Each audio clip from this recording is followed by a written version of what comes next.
तो आज हम लोग ठीक है प्रिज्म के बारे में पढ़ेंगे। और इसका जो पिछला वीडियो था हम लोगों ने उसमें नेत्र के बारे में सारी चीजें पढ़ ली थी। ठीक, तो प्रिज्म क्या होता है इसके बारे में। ठीक है, तो प्रिज्म का मतलब क्या है। ठीक है, तो प्रिज्म जो है किन्हीं दो असमांतर समतल पृष्ठों से घिरी समांगी व पारदर्शी माध्यम क्या कहलाती है, प्रिज्म। देखिए प्रिज्म का मतलब क्या है। जैसे मान लीजिए ठीक है कि कोई एक प्लेट हो कांच का, इस प्रकार से ये कांच का कोई प्लेट हो जाए। ठीक है, और एक कांच का प्लेट इस साइड से, यानी ऐसा कुछ, एक कांच की प्लेट इधर से, एक कांच की प्लेट इधर से, ऐसा हो गया। और एक कांच की प्लेट कहां से, नीचे से, तो पूरा ठोस हो जाएगा। अब बीच में जो खाली है इसको भी भर दीजिए, तो इस प्रकार का जो तैयार होगा उपकरण उसे आप क्या कहेंगे, प्रिज्म कहेंगे। तो बात समझ आ गया। तो प्रिज्म किन्हीं दो असमांतर समतल पृष्ठों से घिरी समांगी व पारदर्शी माध्यम को क्या कहते हैं, यानी ये दोनों जो है समांतर नहीं होने चाहिए। क्या समांतर है, ये असमांतर क्या होना चाहिए। अगर समांतर रहेगा तो ऐसा रहेगा, तो ये तो कभी बंद ही नहीं होगा। प्रिज्म का मतलब है कि दो पृष्ठ हों और कुछ झुके हों या असमांतर हो, तो असमांतर है तो कहीं ना कहीं मिलेंगे ही। ठीक है, तो किन्हीं दो असमांतर समतल पृष्ठों से घिरा समांगी व पारदर्शी माध्यम क्या कहलाता है, प्रिज्म। तो ध्यान रखिएगा, प्रिज्म में जो ये पृष्ठ होते हैं समतल, ये कैसे होते हैं, असमांतर। तो दो पृष्ठ असमांतर रहेंगे और उनको पूरा ठोस से भर दिया जाए। अब पारदर्शी होना चाहिए, क्या होना चाहिए, ऐसा नहीं कि ईंट का बना दिए और कह दिए प्रिज्म है, वो पारदर्शी होना चाहिए। पारदर्शी का मतलब आर पार प्रकाश जा पाए, तभी ना प्रकाश में वो काम आएगा। तो प्रिज्म समझ आ गया। तो किन्हीं दो असमांतर समतल पृष्ठों से घिरी हुई जो समांगी एवं पारदर्शी माध्यम है वो क्या कहलाती है, प्रिज्म। अब अगर प्रिज्म की बात थोड़ा समझे हम, ठीक है। अब एक होता है अपवर्तक पृष्ठ। तो अपवर्तक पृष्ठ क्या होता है, देखिए जैसे अगर हम एग्जांपल दें आपको, ठीक है, तो मान लीजिए ये कोई पृष्ठ हो गया और एक पृष्ठ ये हो गया और ऐसा हो गया। ठीक, और आप लोग जानते हैं कि अगर प्रिज्म पे कोई प्रकाश ऐसे पड़ता है, ठीक है, तो इस प्रकार से जाएगा और फिर ऐसा होकर सीधे निकल जाएगा। सही बात है। तो देखिए अपवर्तक पृष्ठ कहेंगे किसे, ध्यान समझिएगा, जिस समतल पृष्ठ पर प्रकाश आपतित हो, ठीक है, जिस पृष्ठ पर प्रकाश क्या हो, तथा जिससे, बस उसी को ही हम क्या कहते हैं, अपवर्तक पृष्ठ। यानी जिस पृष्ठ पर प्रकाश आपतित हो और जिससे प्रकाश निर्गत हो उसी को हम कहते हैं अपवर्तक पृष्ठ। ठीक है, तो आप देख पा रहे हैं, इसका हम नाम दे दें ए बी सी, तो आप देख पा रहे हैं कि जो पृष्ठ ए बी है, कौन है, जो पृष्ठ ए बी है, ठीक है, ये अपवर्तक होगा और ए सी भी क्या होगा, अपवर्तक, क्योंकि ए बी पे प्रकाश पड़ रहा है और ए सी से प्रकाश निकल रहा है। जैसे ऐसा हो गया और इस पर प्रकाश पड़े और फिर यहां से निकल जाए, तो जिस पर पड़ेगा और जिससे निकलेगा उन दोनों पृष्ठों को ही क्या कहा जाएगा, इतना तो बता सकते हैं। ठीक है ना, तो याद रखिएगा कि ऐसा समतल पृष्ठ जिस पर प्रकाश किरण आपतित होता है तथा जिस पृष्ठ से प्रकाश किरण निर्गत होता है उन दोनों पृष्ठों को क्या कहते हैं, अपवर्तक पृष्ठ कहते हैं। चित्र में ए बी और ए सी क्या है, अपवर्तक पृष्ठ है। क्या बात समझ में आ गया। अच्छा, इस तरह से अगर हम और भी बनाना चाहें तो बना सकते हैं। इसमें बताइएगा आप लोग क्या हो रहा है। जैसे मान लीजिए ये कोई प्रिज्म है, ठीक है ना, ये कोई प्रिज्म हो गया। ठीक, अब इस पर मान लीजिए कोई प्रकाश किरण ऐसे आपतित की गई और ये प्रकाश किरण मुड़ के ऐसे आ गई और फिर ये मुड़ के मारे ऐसे आ गई ना। इसका नाम दे दें पी क्यू आर। तो आप लोग बताइए अब अपवर्तक पृष्ठ कौन होगा, पी क्यू आर, क्योंकि जिस पृष्ठ पर प्रकाश किरण आपतित हो और जिस पृष्ठ से प्रकाश किरण निर्गत हो, निर्गत निकलना, आउटपुट, उन्हीं दोनों अपवर्तक पृष्ठों को क्या कहा जाता है, अपवर्तक। और अपवर्तक पृष्ठ कैसे होने चाहिए, समांतर। क्या समांतर, असमांतर, समांतर कहीं आया है क्या? तो असमांतर ही होना चाहिए। असमांतर का मतलब कहीं झुके होने चाहिए। फ्लैट रहेगा तो प्रिज्म का काम करेगा ही नहीं, ठीक है ना, समझ में आ गया? तो आपका जो अपवर्तक पृष्ठ है क्या होता है?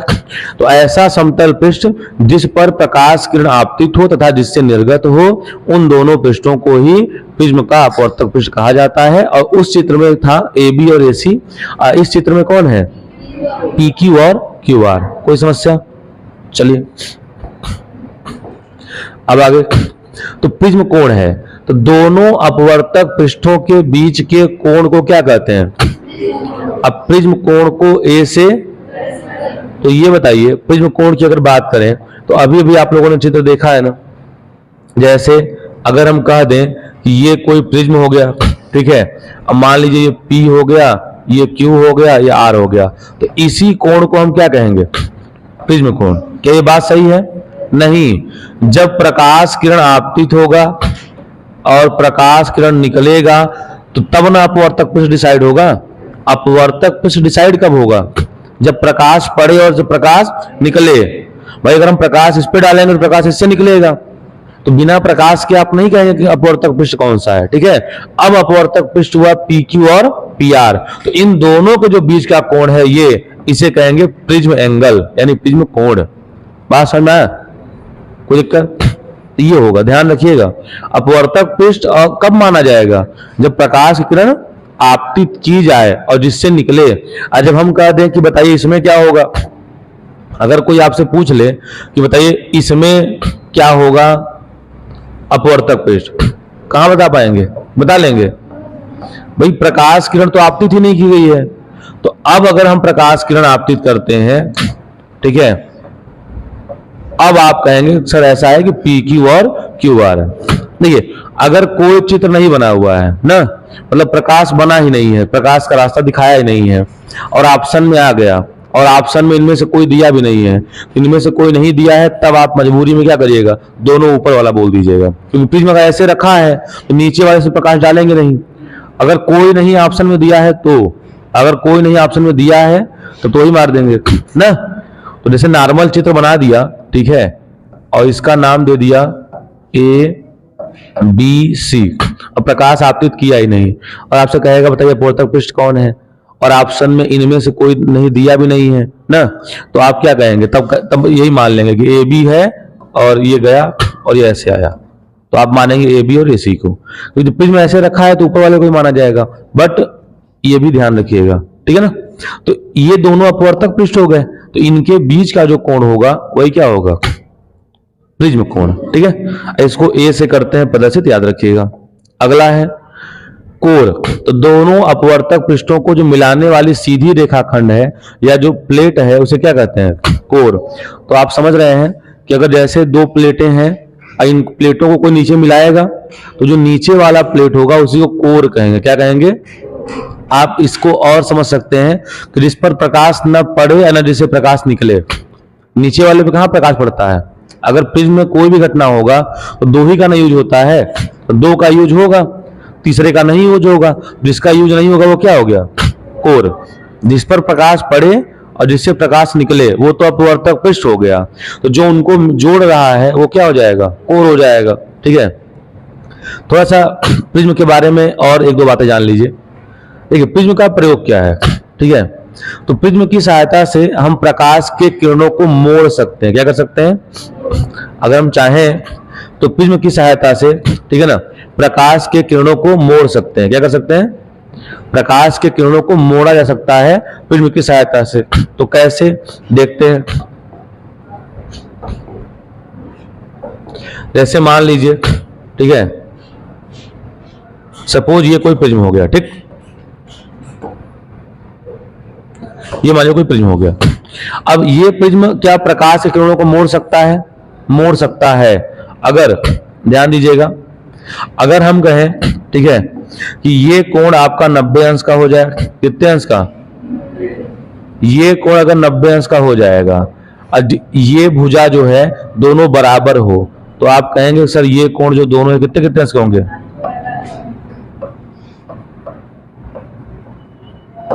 45 अंश के हो जाएंगे, ठीक।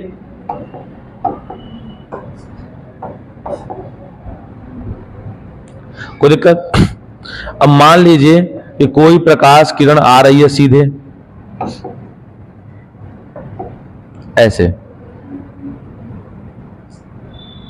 ये आ रही है, तो प्रकाश किरण को मुड़ जाना चाहिए, आपको पता है, ठीक है। तो मान लीजिए प्रकाश किरण है, इस तरह से आया, और जो प्रकाश किरण है वो मुड़ के कहां चला गया? नीचे, ऐसा। और आप लोगों ने पूर्ण आंतरिक परावर्तन पढ़ा है क्या? अगर आपतन कोण का मान क्रांतिक कोण से क्या हो जाए?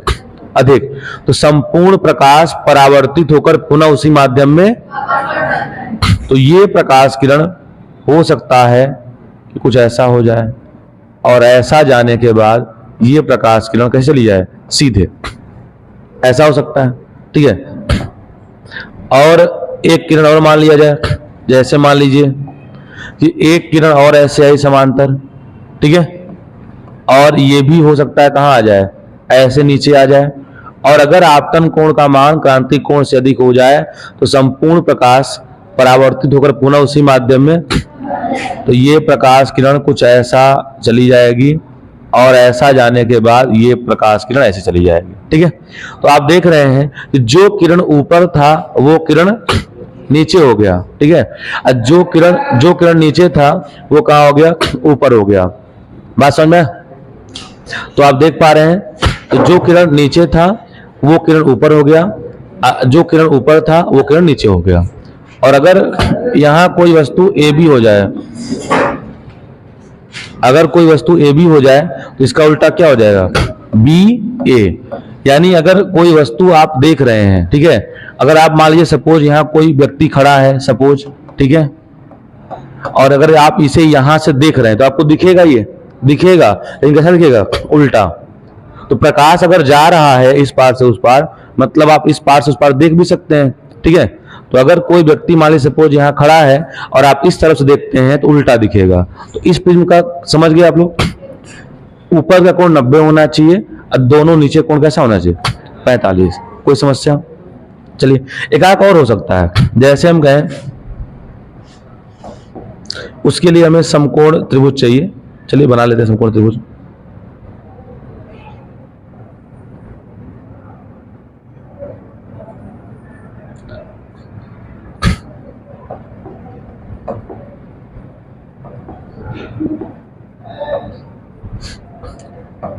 जितना बड़ा ये है लगभग उतना बड़ा वो भी करिएगा, ताकि समद्विबाहु समकोण बन जाए ना। छोटा है थोड़ा सा, अब लगभग इक्वल हो गया, ठीक। तो ये दोनों साइड इक्वल होने चाहिए, ठीक है।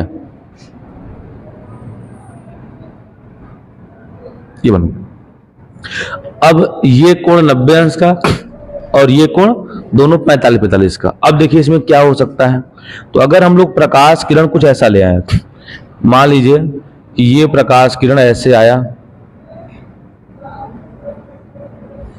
इस प्रकार से, ठीक, और ये कोण कितने अंश का? ये कोण भी कितना? ये कोण कितना? 90। 45, 45, 90 आप समझिए। अब थोड़ा सा यहां पे अपवर्तन का नियम समझिए। कैसे? मतलब अपवर्तन का नियम क्या होगा? देखिए अब ये अगर कोण 45 अंश का है, ठीक है, तो आप बताइए इस किरण, ये किरण कहां जाएगी? ये किरण यहीं से मुड़ेगी कि नहीं मुड़ेगी? अगर ये प्रकाश किरण ऐसे जा रही है तो ये प्रकाश किरण क्या होगी? नीचे की ओर मुड़ेगी। अब क्यों मुड़ेगी इसका जवाब मिल जाएगा आपको, ठीक है। ये किरण नीचे की ओर मुड़ जाएगी, क्यों? देखिए अगर ये किरण समांतर आ रही है तो आप जानते हैं अगर ये कोण 45 अंश का हुआ तो ये भी कोण कितने अंश का होगा? 45 अंश का होगा कि नहीं होगा? अगर ये कोण 45 का तो ये भी 45 का एकांतर कोण होगा, ठीक है। और अगर कोई प्रकाश किरण, ठीक है, जिस कोण पे टकराई है उसी कोण से न परावर्तित होगी, तो अगर ये 45 है तो ये भी क्या होगा? तो इसको क्या ऐसे आगे जाना चाहिए? आगे जाना चाहिए, क्योंकि आप जानते हैं कि त्रिभुज के तीनों कोणों का योग 180। अरे ये 45 हो गया, ये भी 45 हो गया, तो ये 90 होना चाहिए। तो यानी अगर इस तरह से आप अब जितने किरण आप भेजेंगे समांतर, ठीक है, आप जितने भी किरणों को ऐसे समांतर भेजेंगे वो कैसे जाएगा? नीचे। तो अगर प्रकाश के किरणों को 90 डिग्री मोड़ना हो, कितने डिग्री? तो प्रिज्म को इस प्रकार से व्यवस्थित करके आप प्रकाश किरण को 90 डिग्री मोड़ सकते हैं। और वहां पे क्या था, बिल्कुल नहीं मोड़ना था, ऊपर वाले को नीचे कर देना था। ठीक है, तो ये प्रिज्म के कुछ उपयोग हो सकते हैं, आप इसमें अपना दिमाग खर्च कर सकते हैं। ठीक, चलिए आगे देखते हैं।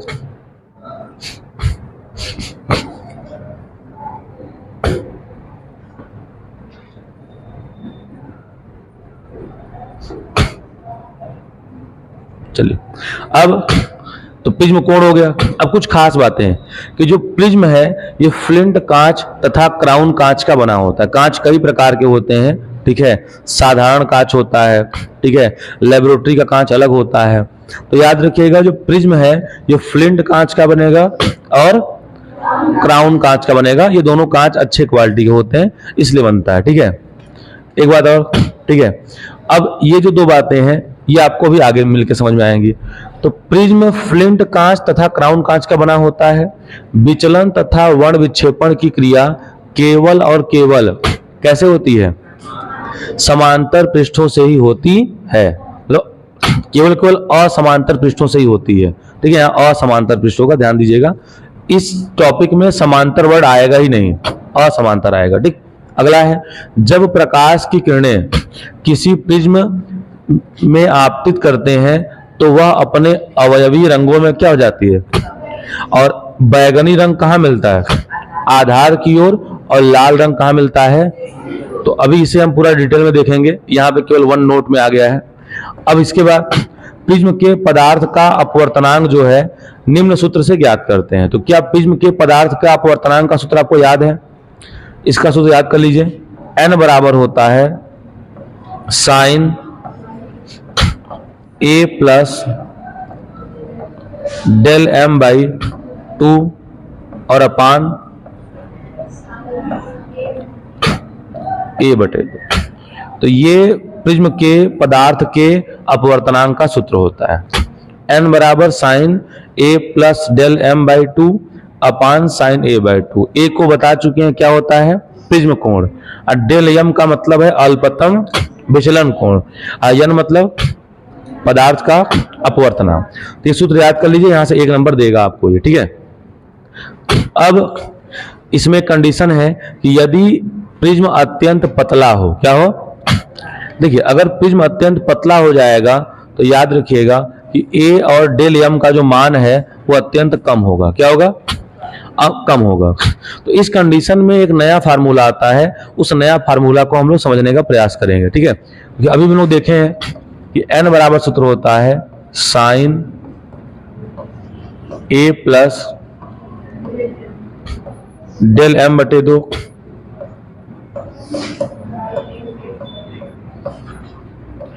सूत्र यही होगा। अब चूंकि अगर ये कोण बहुत कम है तो एक बात याद रखिएगा, तो a का मान कम होगा और उसका आधा कर रहे हैं और कम, यानी ये दोनों कोण क्या होंगे। एक सूत्र याद कर लीजिए, अगर जैसे मान लीजिए साइन यक्स दिया है और यक्स बहुत छोटा है तो साइन यक्स किसके बराबर, एक्स के बराबर।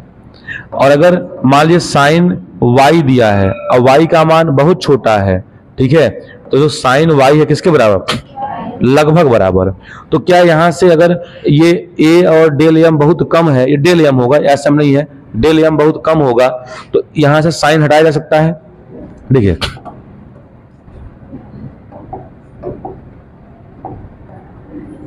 तो क्या हो जाएगा, ध्यान दीजिएगा।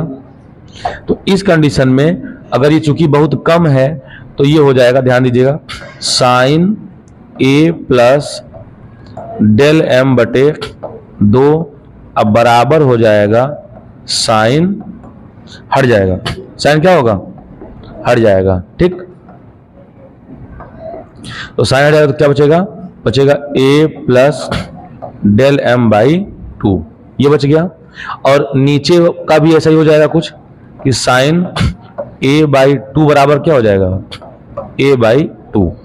अब ये पूरा बराबर नहीं होगा, लगभग, तो लगभग के लिए चिन्ह लगाते हैं ना, तो ये लगभग इसके बराबर और ये, तो इन दोनों मान को इसमें रख दें, दिखते हैं रख के क्या आता है। देखिए तो क्या हो जाएगा, n बराबर हो जाएगा, ठीक है, साइन, अब साइन तो हट जाएगा, ठीक है,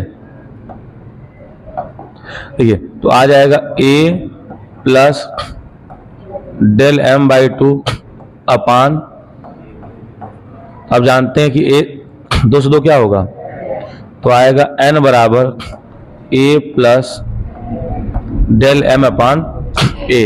अब बताइए a का गुणा n में कर सकते हैं, a का गुणा किसमें कर दें, n में, तो आ जाएगा n a बराबर a अब plus del m, a plus का इधर आया तो n a माइनस का a अब बराबर डेल m, या उल्टा कर दें तो डेल m बराबर हो जाएगा, अगर a कॉमन निकाल लें तो आएगा n माइनस 1।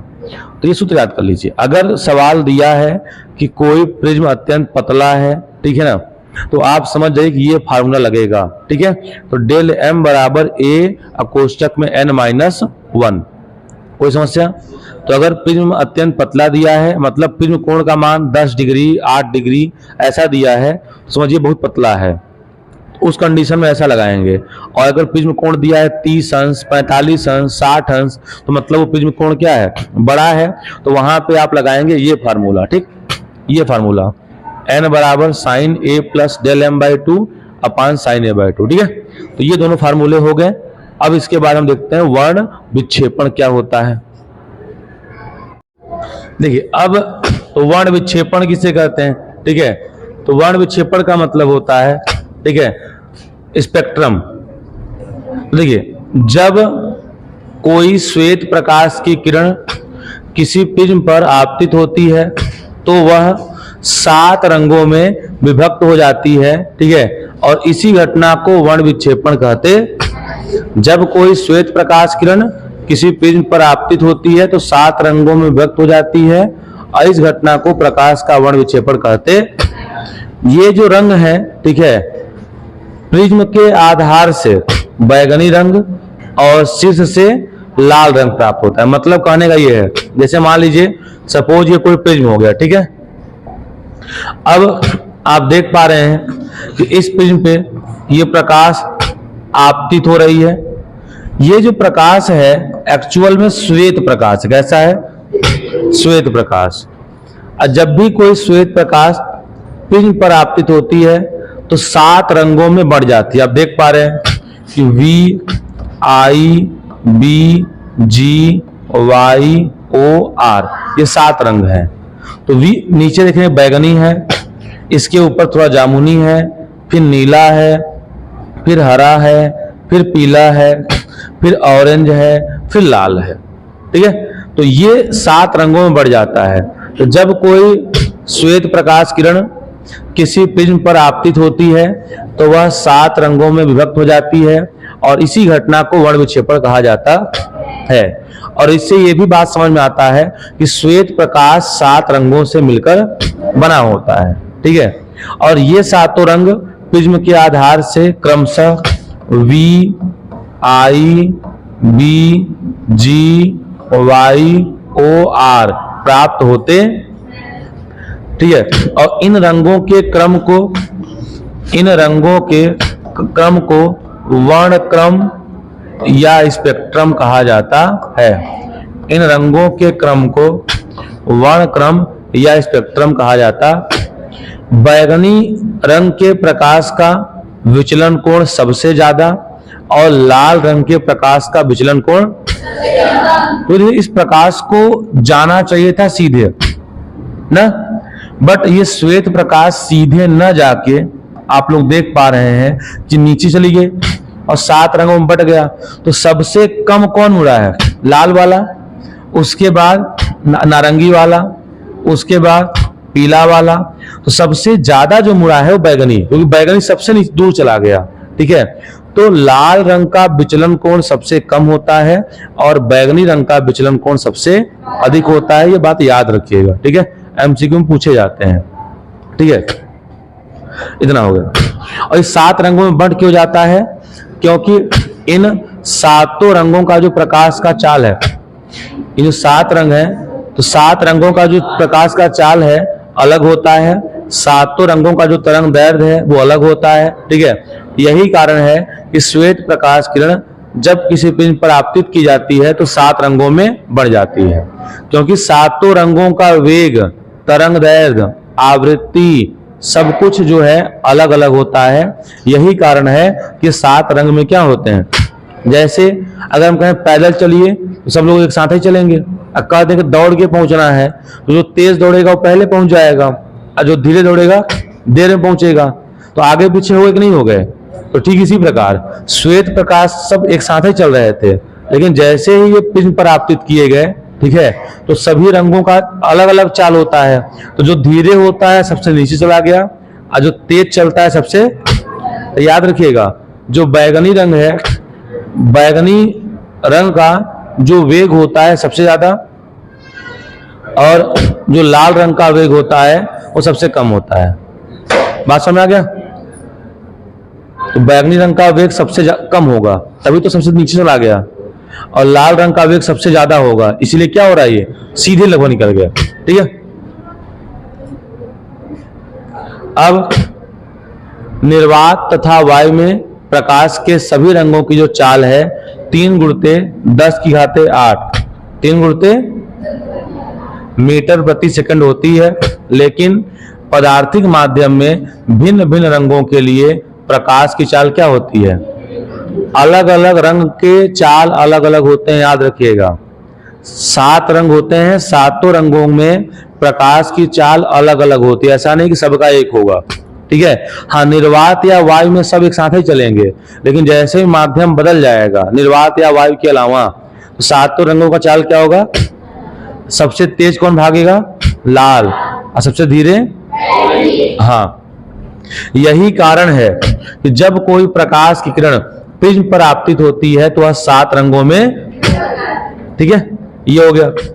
आगे देखिए, लाल रंग के प्रकाश का वेग सबसे अधिक और बैगनी रंग का, तो लाल सबसे ज्यादा, फिर उससे कम ऑरेंज, उससे कम येलो, ग्रीन, ब्लू, इंडिगो और वायलेट। ठीक है। और ये फार्मूला अभी भी हम प्रूफ ही कर दिए हैं, याद कर लीजिए कि बैगनी रंग का विचलन सबसे अधिक और लाल रंग का विचलन बता चुके हैं। बैगनी रंग की फोकस दूरी सबसे कम होती है और लाल रंग की फोकस क्या होती है। अब इसका क्या मतलब है समझ लीजिए। यहाँ एक वर्ड आया है कि बैगनी की फोकस क्या होती है, सबसे कम, और लाल की फोकस क्या होती है, सबसे। इसका मतलब क्या है, बात को समझिएगा। फोकस बदलने कैसे लगा, तो मान लीजिए कि ये कोई उत्तल लेंस हो गया, ठीक है, और ये कोई प्रकाश आ रहा है, मान लीजिए ये प्रकाश है रेड कलर का, और ये कोई प्रकाश आ रहा है मान लीजिए बैगनी रंग का ना, और ये इसका आधा हो गया। तो आप लोग पढ़े हैं कि अगर कोई प्रकाश किरण मुख्य अक्ष के समांतर चलेगी तो मुख्य अक्ष के समांतर चलेगी तो अपवर्तन के बाद मुख्य अक्ष को काटेगा कहीं, और जहां काटेगा वहीं फोकस ना। तो मान लीजिए ये वाला यहां काट दिया यहां पे, तो ये हो गया फोकस किसके लिए, लाल रंग के लिए, तो FR का।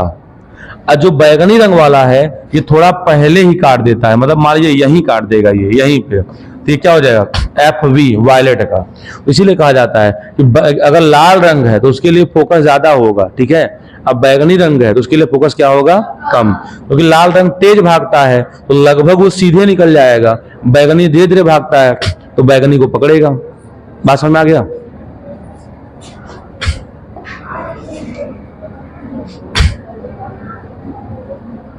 अब बात करते हैं हम लोग, ठीक है, वर्ण विक्षेपण तो हो गया आपका।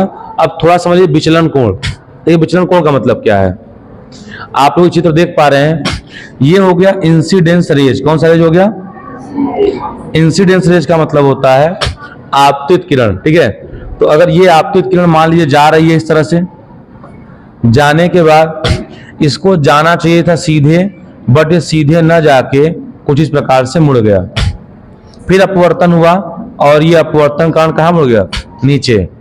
तो इसको क्या बोला जाएगा, निर्गत किरण। क्या बोला जाएगा, निर्गत किरण, यानी आउटपुट रेज, ठीक है, निर्गत। और ये क्या हो गई, आपतित। तो ये हो गया आपतित किरण की दिशा और ये हो गया निर्गत किरण की दिशा। कि जो बीच का कोण होता है उसी को विचलन कोण कहते हैं। याद हो गया?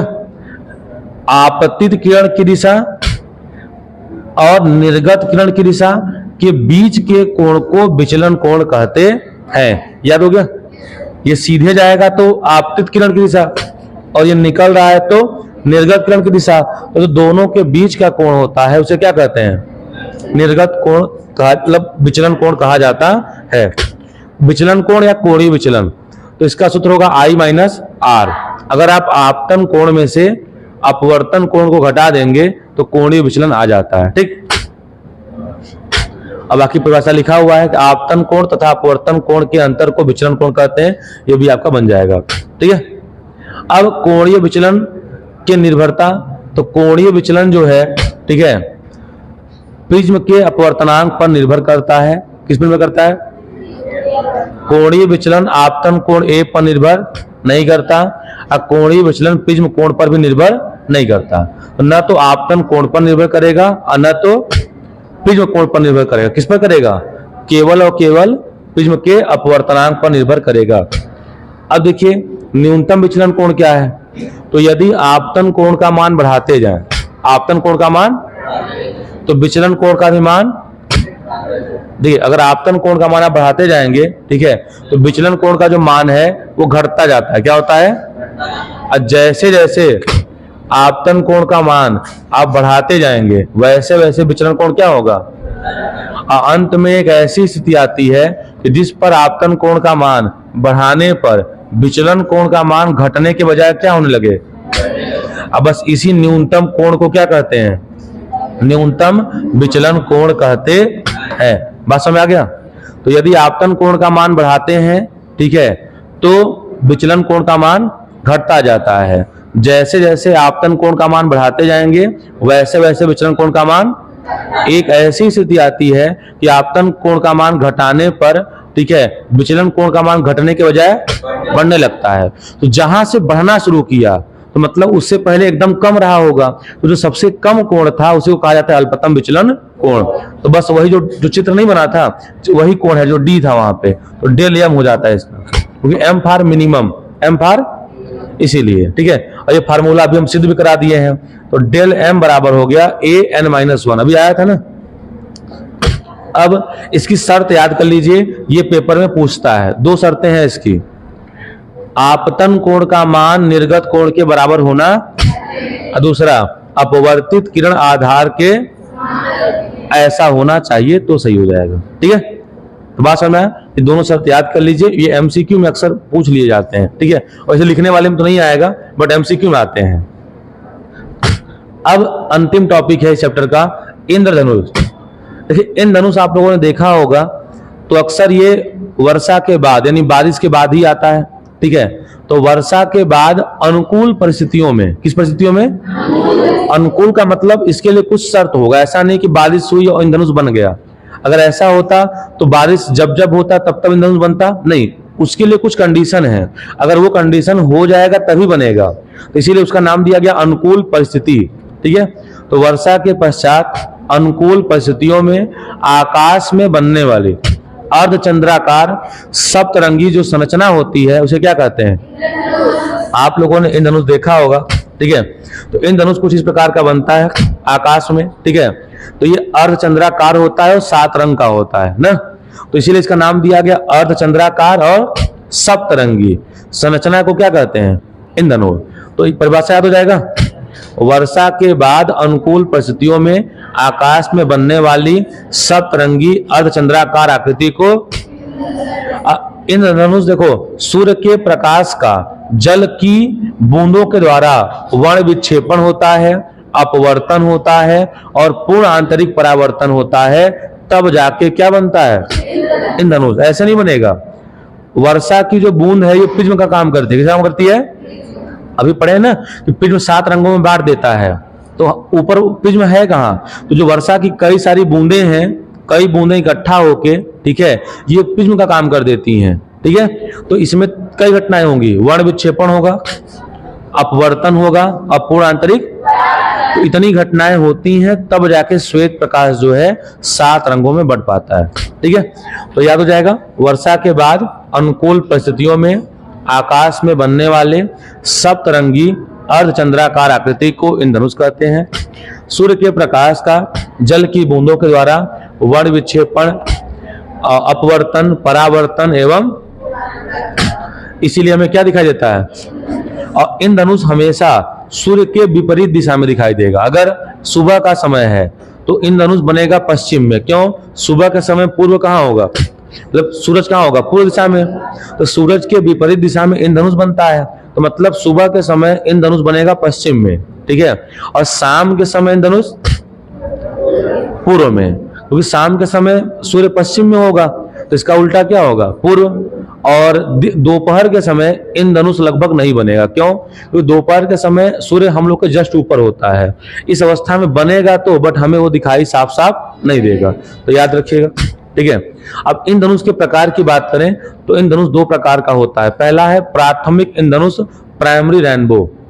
तो ऐसा इंद्रधनुष जो जल के बूंदों के द्वारा सूर्य के प्रकाश का 2 बार अपवर्तन, कितनी बार, 1 बार पूर्ण आंतरिक तथा वर्ण विक्षेपण के बाद बनता है, उसे क्या कहते हैं। अब प्राथमिक में देखिए चमकीला होगा, छोटा होगा और लाल रंग बाहर की ओर और बैगनी रंग, तो इसमें लाल रंग बाहर की ओर है कि नहीं है, अब बैगनी रंग कहाँ है, तो ये प्राथमिक हुआ। क्या हुआ, तो याद रखिएगा प्राथमिक इंद्रधनुष में जो है लाल रंग बाहर की ओर होगा और बैगनी रंग अंदर की ओर होगा। ये छोटा भी होगा और चमकीला भी होगा। अब ये लाइन हम लोग समझ ले थोड़ा सा, ठीक है, कि ये 2 बार वर्ण विक्षेपण, यानी 1 बार वर्ण विक्षेपण का क्या मतलब है। देखिए, तो अगर मान ले हम लोग कि ये कोई बारिश की बूंद है, ठीक है, मान लेते हैं कि सपोज ये कोई बारिश की बूंद है, ठीक। अब देखिए क्या बोला गया है, 2 बार अपवर्तन, कितनी बार, तो मान लीजिए कि ये श्वेत प्रकाश कोई आई होगी ऐसे, और आने के बाद थोड़ा सा तो मुड़ा ही होगा, तो अगर थोड़ा सा मुड़ गया तो क्या हो गया, अपवर्तन, 2 बार अपवर्तन हो गया, ठीक है। और उसके बाद 1 बार पूर्ण आंतरिक, तो अगर चूंकि ये पानी की बूंद है, अब बाहर हवा है, तो प्रकाश को बाहर निकल जाना चाहिए। लेकिन आप लोग पढ़ चुके हैं कि जब आपतन कोण का मान क्रांतिक कोण से ज्यादा हो तो संपूर्ण प्रकाश परावर्तित होकर पुनः उसी माध्यम में, तो यहाँ पे अपवर्तन हुआ और यहाँ पे पूर्ण आंतरिक परावर्तन, ठीक है। अब तो यहीं पे क्या होगा, प्रकाश किरण जैसे ही यहां पहुंचेगा, प्रकाश जो है 7 रंगों में बंटना क्या हो जाएगा, शुरू। 7 रंगों में क्या हो जाएगा, बंटना शुरू हो जाएगा। बात समझ में? तो ये प्रकाश जो है आपका 7 रंगों में बढ़ जाएगा। तो 1 बार अपवर्तन हुआ, 1 बार पूर्ण आंतरिक परावर्तन हुआ, और यहाँ पे अपवर्तन भी हुआ और वर्ण विक्षेपण भी। तो यही फिनोमेना होता है, इसलिए याद रखिएगा कि कौन सी घटना कितनी बार हुई है, ठीक है।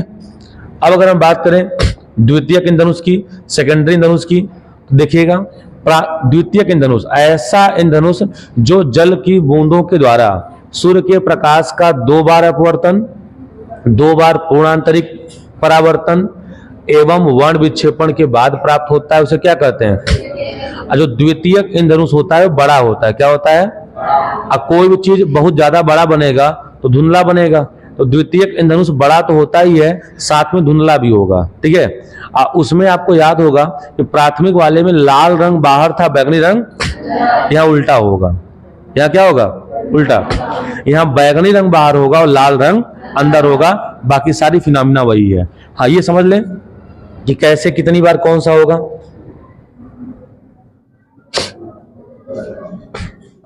तो मान लीजिए ये जल की बूंद हो गई ना, अब जल की बूंद हो गई और ये कोई श्वेत प्रकाश आ गया, तो थोड़ा सा प्रकाश तो मुड़ेगा ही अपवर्तन कारण।